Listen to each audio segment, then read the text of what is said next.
Hello everyone, আসসালামু আলাইকুম। কী অবস্থা সবার? সবাই কেমন আছো? আশা করছি সবাই ভালো আছো। অনেকদিন পর একটি শর্ট ভিডিও নিয়ে চলে আসলাম। তো এখানে আমি শেয়ার করছি যে আম্মু আমাদের বাসায় এবার কী নিয়ে গেছিলো এটা আমাদের জন্য।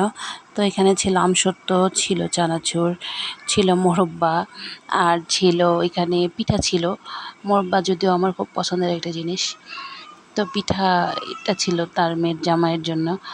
তো আম্মু যখনই যায় মাশাআল্লাহ আলহামদুলিল্লাহ আমার জন্য অনেক কিছুই নিয়ে যায়, মা তো মাই হয়।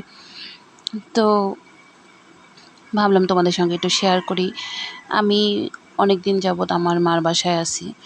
আর এই কাঁঠালটা ছিল আমাদের গাছের কাঁঠাল। আর এখানে ছিল আম। তো আম্মু যাওয়ার পর আমি আম্মুর সঙ্গে বাসায় চলে আসছি। তো অনেকদিন ধরে ভাবতেছি তোমাদের সঙ্গে এটা একটু শেয়ার করি, বাট করা হচ্ছে না। যাই হোক, অসুস্থ ছিলাম অনেক। আমি আমার বেবিরা অনেক অসুস্থ ছিলাম, জ্বর ছিল।